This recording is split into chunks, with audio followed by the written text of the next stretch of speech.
আবারও উদয়পুরে পাখিদের মৃত্যুর ঘটনায় উদ্বিগ্ন পরিবেশবাদীরা। বৃহস্পতিবার সকালে মন্দির নগরী উদয়পুরের সুখসাগর জলাশয়ের পাশে প্রাতঃভ্রমণ করতে আসা লোকজন লক্ষ্য করেন জলাশয়ের পাশের কিছু গাছ থেকে প্রচুর সংখ্যক পাখি মাটিতে লুটিয়ে পড়ছে ও ছটফট করে মারা যাচ্ছে। মৃত পাখিগুলির প্রায় সবকটি বন্য সবুজ পায়রা।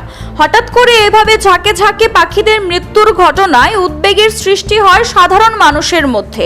কোনো সংক্রামক রোগের কারণে মৃত্যু হয়েছে নাকি অসাধু পাখি শিকারীরা কোথাও খাবারে বিষ প্রয়োগ করে পাখিগুলিকে মেরে ফেলেছে কিনা, এখন এই প্রশ্নগুলি দেখা দিচ্ছে।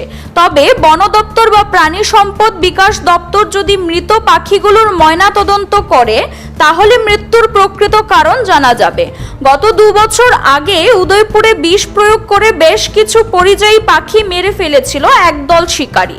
তাই আশঙ্কা করা যাচ্ছে এবারও হয়তো তা হতে পারে।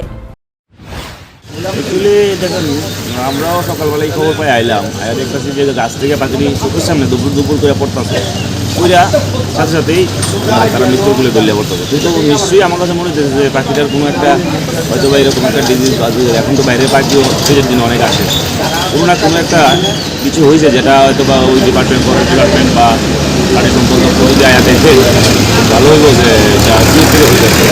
এটা একটা আমার কাছে যেটা মনে হচ্ছে, শুধু যে যখন এই অভিযোগের কাছে করছে তা না, আমরা আরও খবর পাচ্ছি যে মোকান্ত বলে দিল গাড়ি থেকে কয়েকটা পাখি নিয়ে যাবো। তো আমি আপনাদের মাধ্যমে এটা জানাতে চাই যে ফরেস্ট ডিপার্টমেন্ট আর প্রাণী সম্পদ দপ্তর যদি ভালো করে দেখেন। Siri TV, channel for news and entertainment.